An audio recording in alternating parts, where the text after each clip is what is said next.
Can you hear me? Aha. Hi, everybody, and welcome to our session today in the cross-border commerce, expanding globally, maximising profitability by catering to local customer preferences. Before I start, I just want to try and work out who's in the room, please.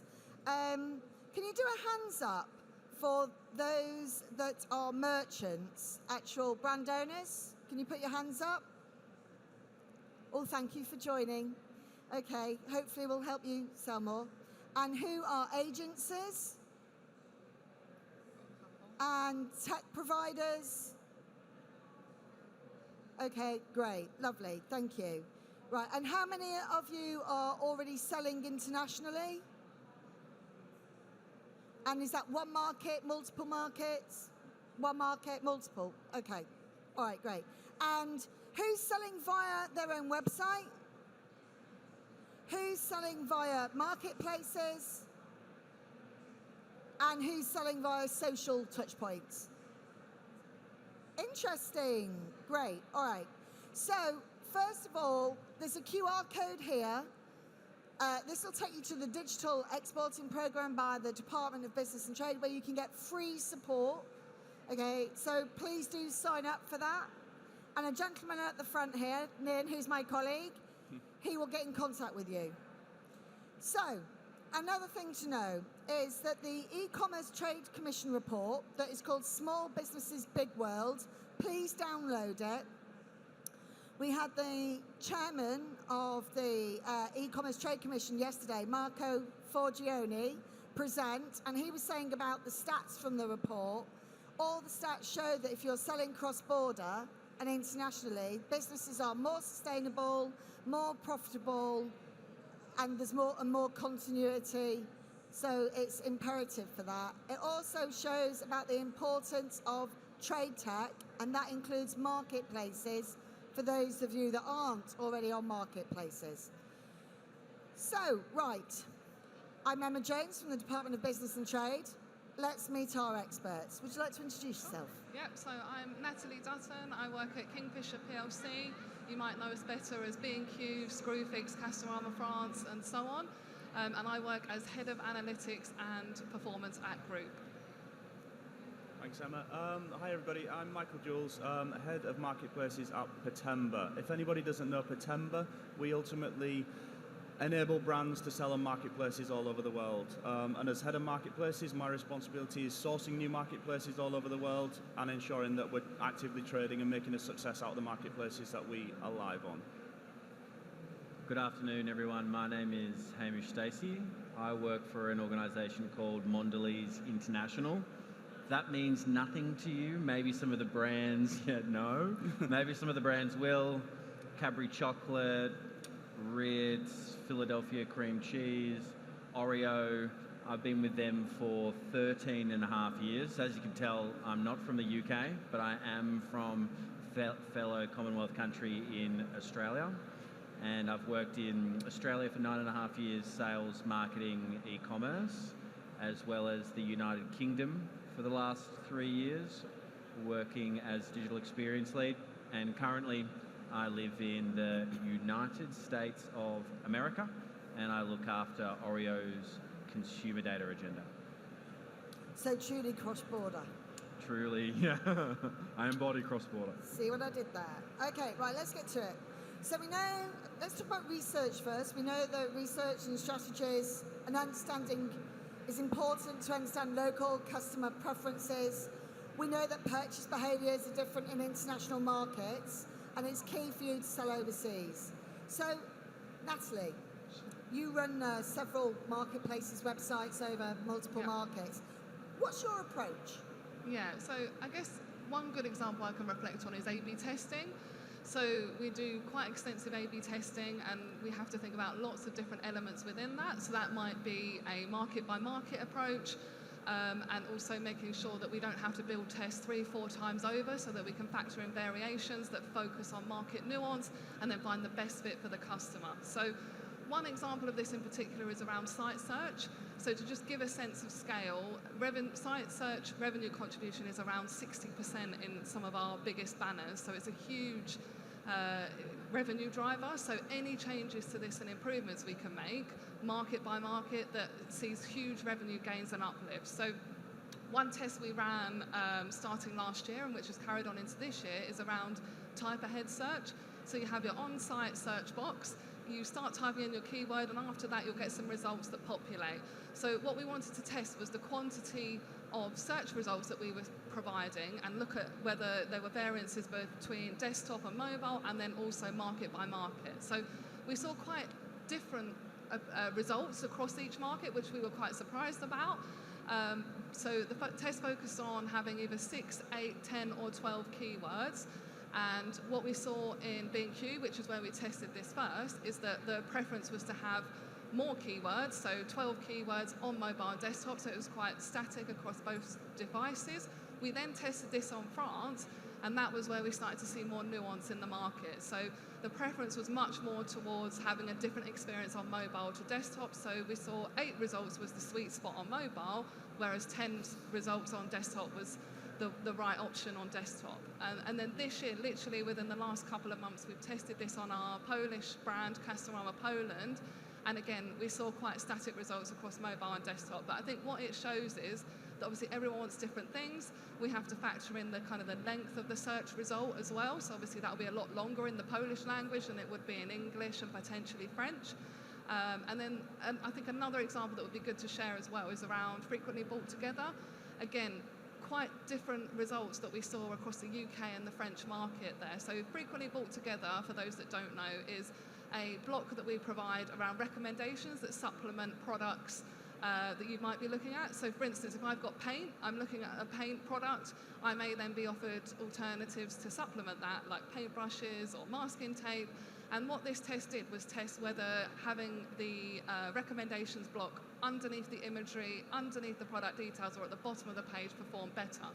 And what we saw in the UK market with B&Q was actually customers want that information really high up the page, right underneath the product imagery, and actually moving it further down had a really negative impact on our average order value and also our overall basket value. So obviously the right result there was to make sure we went live with a test that gave the better results. So we placed the recommendations block under the imagery.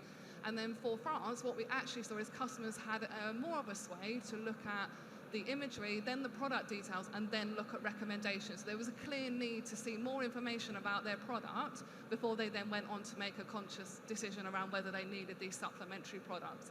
But I guess what it shows is that obviously you have to be quite smart with your A/B testing as well, especially when you're looking cross-market.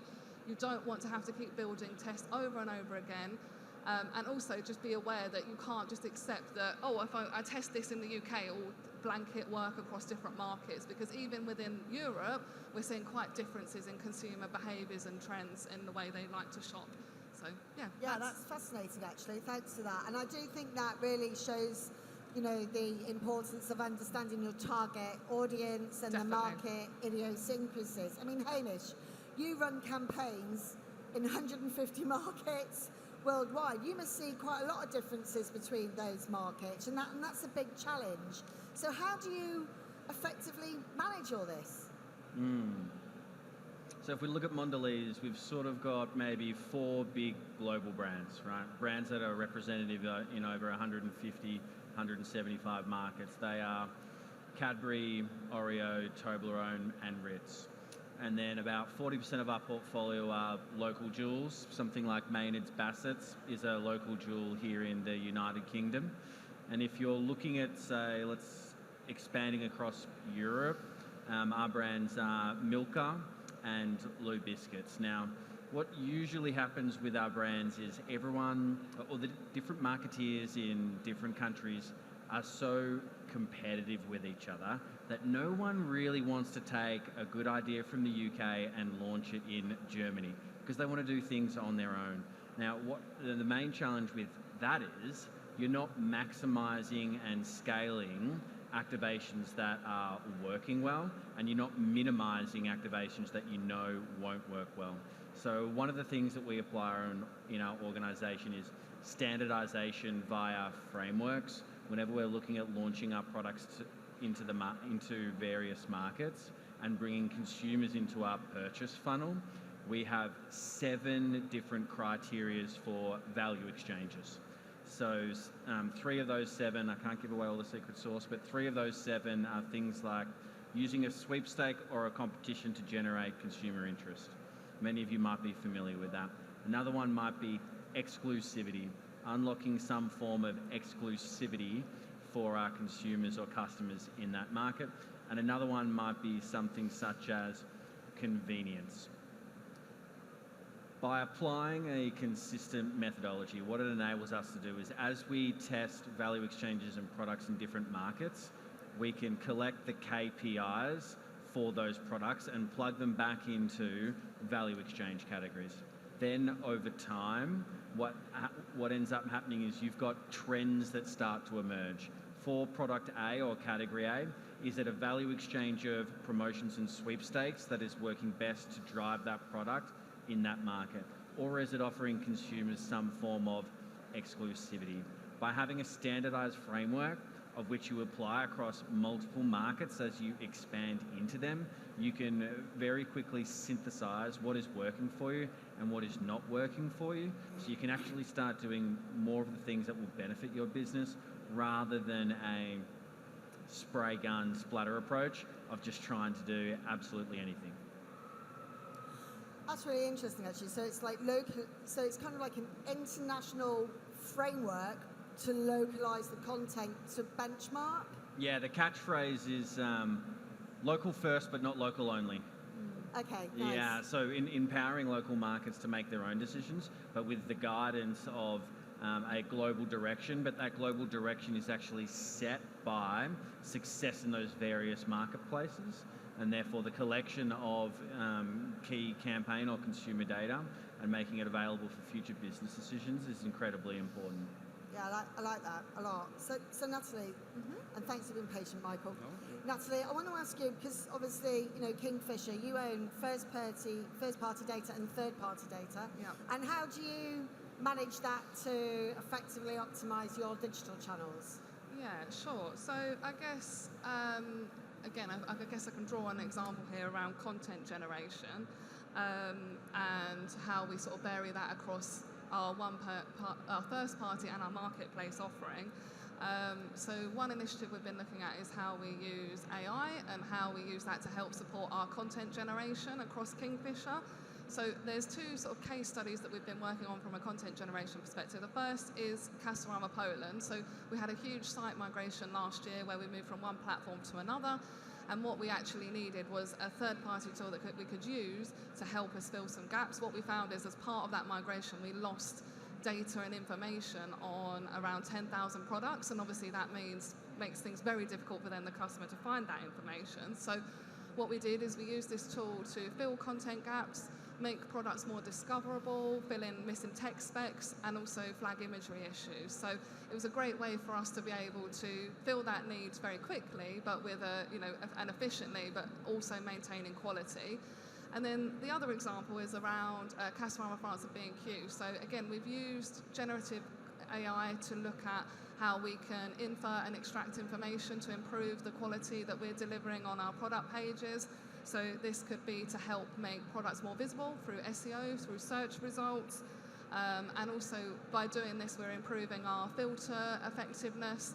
And what this has enabled us to do is to improve the benchmark around filter effectiveness from 70% to over 80% on pre-existing products on the website. And then now we've got a new benchmark, which is any new product that goes live, be it marketplace or first-party products, there is 100% information provided up front. And that way, again, we're making sure that we're giving the customers all the information they need to make a considered purchase. So, yeah, and I think, just generally, we're sort of looking at that balance between making sure we're using third-party tools that deliver quality and a great customer experience. And then we've got our data science and AI team as well, who are working on really big, cool stuff on the website, like product recommendations and how we serve that to customers as well, and tailoring that to fit different markets and incorporating that complexity around marketplace as well. So thanks for bringing up the marketplaces, because obviously Michael is an expert in marketplaces. Do you mind flagging up the QR code again, please? Tech support. Michael, so obviously, right, as I mentioned, you know, we know for trade tech plays a massive role for SMEs to access international markets via the marketplaces. You're with Pertemba, you're an expert on this. Would you mind sharing some key insights, please, on how, for our audience that are selling via their own channels, but maybe not marketplaces, why they should consider them, how can they use them to optimise reach? Yeah, and I guess to start with, we all know that to open up into a new channel or a new country requires a lot of work. You're probably going to need a new website. You're going to need to acquire customers. That is very expensive.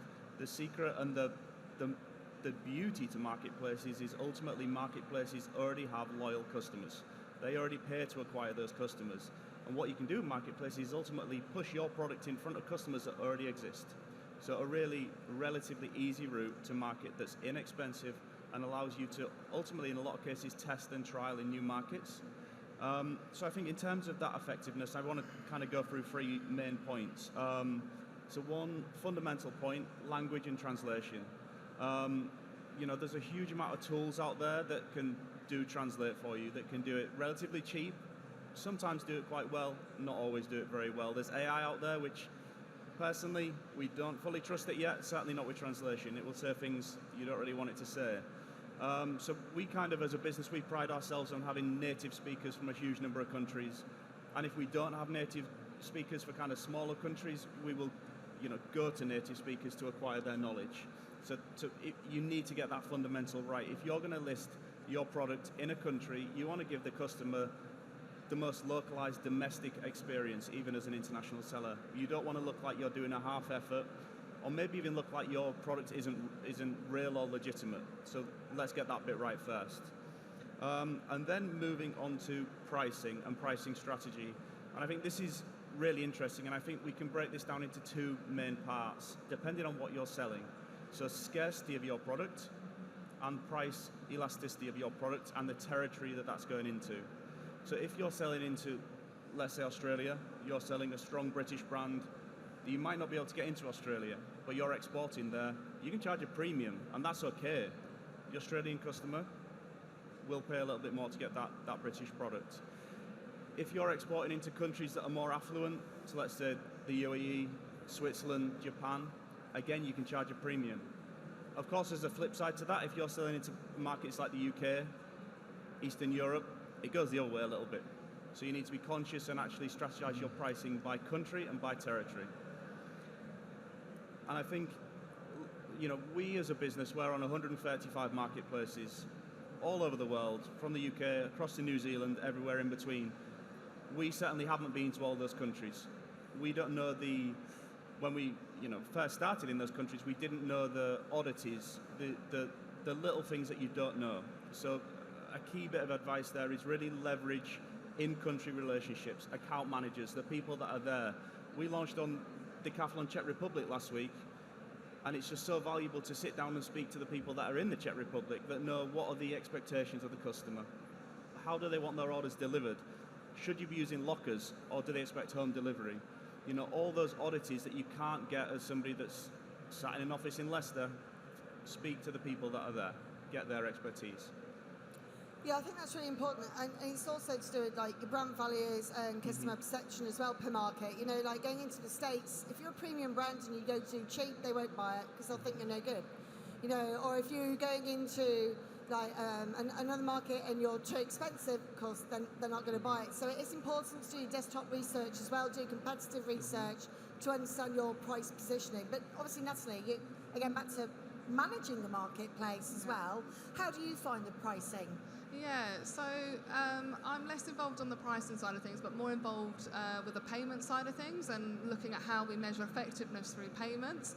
So again, really surprising to me, but when I joined Kingfisher, I was quite naive. I thought that actually payments across Europe would be very similar to the UK and that it would just be a standardised approach. Having been to the places like the States recently, I realised that they're quite behind in terms of where the UK is, but I just, like I said, expected Europe to be quite similar to the UK. However, as I quickly onboarded at Kingfisher, I realised that wasn't the case, and it's quite diverse in terms of our offering. So I guess the first thing is in the UK, pretty standard in terms of payments, and most of you will be familiar with that. So Kingfisher offer Apple Pay, Google Pay, Visa, MasterCard card payments, buy now, pay later options like Klarna, and then also PayPal payment options as well. Whereas actually, if I focus on Poland and Castorama Poland, it's quite vastly different. So one of the most popular payment methods there is around account to account, which we use a provider called Blick to deliver that capability. And what that means is the customer can obviously choose that payment method if that's their preference, and we're not locking it down by just taking a UK-wide approach across the rest of the Europe. So it really is quite diverse. And then the other thing that I thought was quite interesting as well that we offer is a buy now, pay on delivery. So very different to the kind of buy now, pay later proposition. So in Poland, effectively, you can buy a product and it's not until you receive that item on your drive or your doorstep that you have to then pay for it. So obviously that comes with a whole heap of contractual and logistical obligations, but equally, if we didn't offer that, we could potentially lose a whole heap of customers in Poland and damage our bottom line conversion rates. So really important to ensure that we're just not taking a one-size-fits-all approach. It's very easy to do that. And also making sure we're looking market by market. So I guess, we do have someone at Kingfisher that actually has a job dedicated to payments and making sure it's fit for purpose against all of our digital propositions. But I guess in terms of our strategy, it's making sure we don't overwhelm the customer. That's absolutely crucial. You could literally serve them, no pun intended here, the kitchen sink on a payment page. However, you're going to put the customer off and they're potentially going to go elsewhere where there's an easier payment proposition. Yeah. It's really important to keep things clean, tidy and clear for the customer. And like I say, not just be leaning towards offering everything to the customer. And then other elements to that are as well, making sure that we don't apply the same payment types to every market and making sure we're really close on the pulse market by market in terms of the approach we're taking. Look at cost to serve. It's really, it might be something you don't think about, but this is really important. There are payment types like card payments through corporate cards, which are unregulated. So at any point, anyone can increase those charges. You could end up paying more to have corporate card as a payment option for your business. And actually, you may be better off looking at options that are lower cost to serve. And if we look at account to account, it's actually far more safer and secure than other payment opportunities that you can offer as well. And then also just not being afraid to influence the consumer trends. Obviously, there's some elements where you might want to sit back and see what other big players are doing. And if they're launching a new payment type, you may actually want to say, let's see how it goes. Let's see how the consumer behaviour changes, and then we'll launch it on our website. Or you may want to be an early adopter and think, actually, I'm going to trial this on my website, see how our customers perceive it, and then we can try and get some feedback up post-purchase to see if they like that payment type, if it's something they're keen to use again. So there's lots of different things you can take into account when looking at payments as part of your strategy and looking through that market lens. Yeah, it's true, isn't it? If you spend all your effort getting your marketing right and driven everyone there and you haven't got your payment right and they bounce off. By the way, we've talked a lot about Poland. My colleague from DBT, Bogner, is here from Poland. It's a great market. Please see Bogner after. And we've talked a lot about customer engagement. Hamish, back to you. Is there anything else you'd like to add on customer engagement and understanding localisation or differences between markets? Yeah, so obviously OREO, Cadbury, they're FMCG products.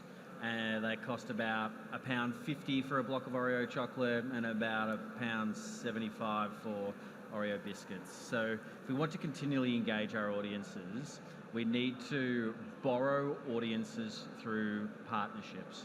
Looking at the way that OREO is growing in 2024 at our activation calendar, we release 12 products every single year, so one product per month. Now, 3 of those products are our big bets. There are big partnerships. Has anyone seen the OREO flavoured Coca-Cola? It hit the market last week. No one's seen the OREO flavoured Coca-Cola. Have you seen the... all right, there's a bloody special gold star up front. And then in the middle of the year, we partnered with Star Wars, okay? So we released limited edition OREO Star Wars cookies with a light side and dark side, 12 custom embossment cutouts with different characters from the Star Wars universe in January, we sent a consumer to space. Now, what is common between all of our three big bets? They all involve a partnership. They all involve an audience that OREO may or may not currently address in that supermarket occasion. So we are borrowing the brand equity of these other gigantic IPs to not only boost the relevance of our product in culture today, but become more relevant to consumers who might not be purchasing us in the future. So how do we guide ourselves in that journey when we're looking at consumer engagement? OREO consumers, our brand mission is to playfully connect all of those around us. And the way that we do that, the way that we've identified to do that, is primarily in 4 different passion points. One is innovating your core to deliver brand new products to consumers that will delight their taste buds. That's at the center of our identity. The other 3 areas are, we know our consumers are interested in music, they're interested in movies, and they're interested in gaming. So for the past 2 years in Europe, we've run a gaming platform partnership. Last year we partnered with Xbox. This year we're partnering with Pac-Man right now, and next year, I can't tell you. My apologies. But I think for us, when we look at our consumer, we know that they're interested in various passion points. So then it's up to us, if we want to grow our brand, find ways of making our products more relevant by partnering with IPs that are not within our control. I'll talk a little bit more about that in the final question, which is around influencer strategy as well. Okay, all right, thanks. So we've talked about how to acquire your customers. We've talked about they've played, you've got your pricing right, they've played, but now you've got to ship the product to them. Mm-hmm. Michael, can you talk to us about automating logistics and key considerations around that? Yeah, absolutely. So I think, from a logistics point of view, we're really fortunate in that our business is ultimately a tech business. And actually we have some cool tech in the back end in terms of linking up. We're partnered with most carriers in this room actually in terms of using the correct or the best service to service the customer based on their marketplace. So again, it comes back to providing as close to a domestic service as possible, right? So a marketplace will ultimately say, you need to get this product to this customer in X amount of time using a service that meets a certain standard. And we use our tech in the back end to kind of do that, to say, it needs to get there in this amount of time, it needs to be maybe tracked or insured, and it's going to this part of the world, down to kind of postcode level. Yeah. So it's not AI, it's more rules. But in terms of, trying to give the customer the best service, in terms of automating that logistics in the back end. It's kind of nerdy, but it's really cool. And I think probably alongside logistics, it's probably worth mentioning Brexit.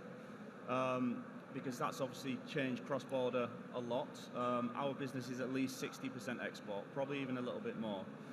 So for us, when Brexit happened, it wasn't good. It affected sales a lot. We've probably, the last 12 to 18 months, really got everything in a place where it feels sorted. It's not fully sorted, but it's getting there. So we've now got a second business out of Ireland, a warehouse in Poland, because what we're finding with marketplaces is there are some that are IOSS registered, so you can ship from the UK to, let's say, Lara do it in France. That's cool, that's nice and easy, but there are big marketplaces in Europe that are not IOSS registered. So you need to have a business in the EU, you need to have stock in the EU. And there's some really big ones in there, the likes of Bol, the largest marketplace in the Netherlands, Allegro in Poland, really big ones. So for us, it was about just setting ourselves up, and it's taken time, but now we're in a position where ultimately we never have to say no for a Brexit-related reason. And I'm sure maybe, Emma, you can add a little bit more on Brexit and kind of, we feel like we're getting through it, right? Ooh.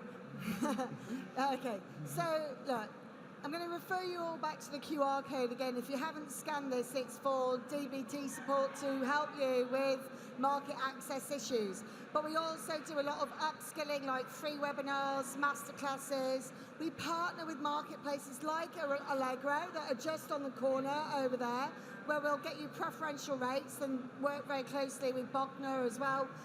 And we work with so many marketplaces across the world. We also have a whole partner portal with special preferential rates. So if you come through, scan the QR code, you come through to us, we will refer you to them and you get a discount to help you launch into new markets. So do scan the code. It's a simple form, or come and say hello and we can connect.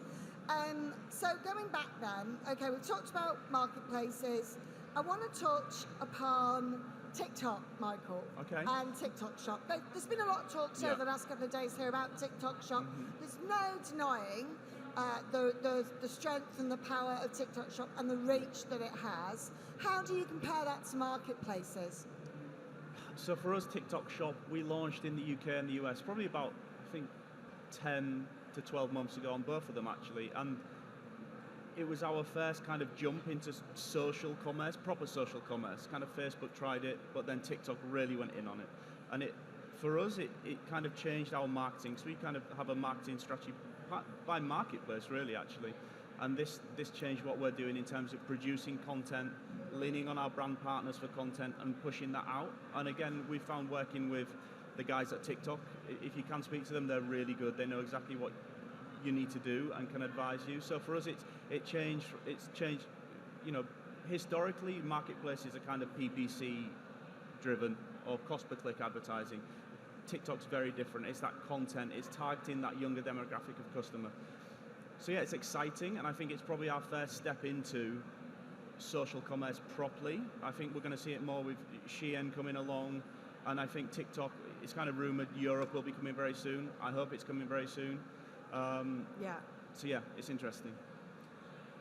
Yeah, it'll be interesting to see how live streaming as well takes off, you know, as we kind of catch up with the East. So, Hamish, obviously a large part of your lead gen strategy is working with influencers. How do you engage with them? How do you determine, is this influencer right for me? I mean, everybody's an influencer, right? How do you navigate that? Did you say everyone is an influencer? Well, they claim to be. Yeah, they claim to be. Some are better than others. That's definitely for sure. I think roughly 50% of all of our spend is on digital media. And of that, around 45% is spent on social media. For those organisations out there who are looking at generating leads into their CRM database, I think, and I'll get to the influencer part, roughly 80% of all of the leads in the OREO database that we direct message come from social media, and it's by investing in their lead generation tactics.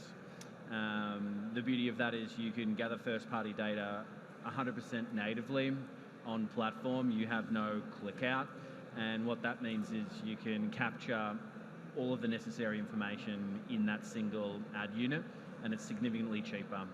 If you go back to the comment I made earlier around value exchanges and subcategories, if a senior leader were to come up to me and ask me about the performance of our cost per lead, I'd be able to give that to him by subcategory against both TikTok and Meta off the back of my hat. Now, when it comes to influencers, I remember when I was our senior VP of media, John Halverson's a very connected guy in the media industry, and he brought the CMO from TikTok to talk to us maybe about 3 years before he had like a head-to-head with some of the leaders in China and left the business. But one of the things that he said about TikTok is they were doing consumer research early in 2020, and the fundamental insight that reset the direction for them when it comes to TikTok Shop was that when they asked consumers about their behaviour on Facebook, consumers would say, I check my Facebook. When they asked the same question to consumers about TikTok, the consumer said, I watch TikTok. And for them, it was a fundamental difference in the consumer behaviour on that platform. If you look at today's market, 40% of TikTok's audience is unique to TikTok. That skews low. It skews, under 21 plus. So I think the role of influencers on TikTok is very much appealing to a much younger audience, of which isn't necessarily gated all that well. So for us, as a snacking organisation, we have to be very careful about the way that we present our products and market our products to children. And it's definitely not something that, we've got very strict marketing to children policies in place. Choosing influencers, I mean, for us, we just go to our agency, right? Because we're a very big organisation, we have that benefit. But if you're a smaller organisation, you need to be, a little bit more tactful. I think understanding the passion points of your consumers can help you understand what sort of creators they might be interested in. I think if you have a product that is really strong, you might already find influencers out there who are interested in your product. So there is definitely something to be said about direct content, direct contacting on TikTok, but you also need something to cut through to those influencers and those audiences. So I think there, you need to be thinking about, just as you have value exchanges for your consumers to buy your products, you need value exchanges for influencers to not influence your product, but believe in your product enough to be able to sell it effectively to your target market. So I think influencers, they're a very interesting place. I think you had another question around streaming. Yeah. Do you want to talk a little bit about streaming, or is it maybe not I do want relevant? to talk about live streaming because depending on the market, like live streaming in the East is like, it's totally different how consumers in the East engage with online purchases to the West. We're quite static. They're much more live, and then of course but live streaming has gone onto TikTok Shop in the States, and it's gone stratospheric. Yeah.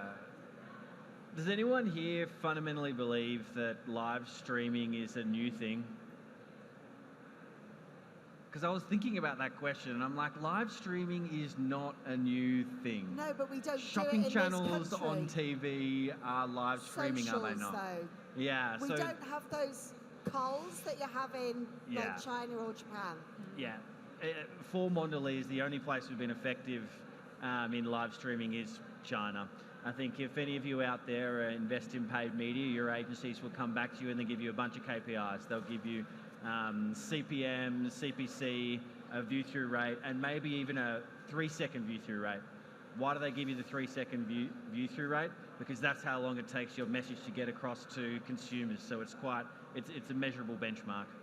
If you look at live streaming, that market in China is so mature that there is literally a famous live streaming influencer who all this person does is show you 3 seconds of product before then they toss it away. So I think, for us, it's what is your approach? Are you live streaming to the masses? What is your message? Have you built up an audience already that is relevant for you to live stream? Or are you just trying to be informative about your product? If you're trying to be informative about your product, who is the audience on TikTok? Are they playful? Are they a gaming audience? I think it's very new. I'd be interested in actually your view on this as a representative of the British government. Well, as we're in trade, and so as a trade route, I believe in live streaming. I believe in using the digital touch points that are relevant to the country. And I think there are platforms that are here now that are like, they juxtapose the bridge between the East and the West. And I think we're going to see more of it, especially as TikTok Shop grows and they open more up in Europe as well. And we see those influencers kind of impact on the way we're starting to navigate. I hope, actually. I think live streaming on socials, it offers a lot of opportunities. But I want to flip the question. Who here has actually undertaken a live streaming campaign overseas? So it's not a new thing, but nobody's done it. That's why it's important to talk about. Yeah. Okay. Right. I'm not sure how much time we've got left, but what I want to ask you is what we want to do is we want to give you 3 takeaways to go in, implement to grow your business overseas today. So, no pressure, Natalie, but would you like to go first? Yeah. What's your hot tip? Yeah, I think I'll dwell on the payments part that I talked about, and I'd say my one takeaway would be make sure that when you're offering a payment options to your customers that they're fit for purpose for the market, and that you're not overwhelming the customer with absolutely everything. So that would be my one takeaway. Great. Michael? So we've seen, my point is a bit biased actually, so we've seen obviously a huge boom in the last 2 years from marketplace point of view. The likes of Debenhams, Matalan, Tesco, retailers becoming marketplace, and there's so many brands we speak to and they're like, our strategy is eBay and Amazon. There is so much more beyond that. If you're just doing eBay and Amazon, look beyond. If you're not doing anything, do something, because marketplaces will continue to boom. We reckon there'll be, at least for us, we'll probably launch another 40 to 50 in the next 12 months. That's the speed of growth we're seeing there. So yeah, my point would be just get there. And Hamish, what's your hot tip? Specifically to growing profitably cross borders? Yeah. Everything in moderation, including moderation. Okay. All right.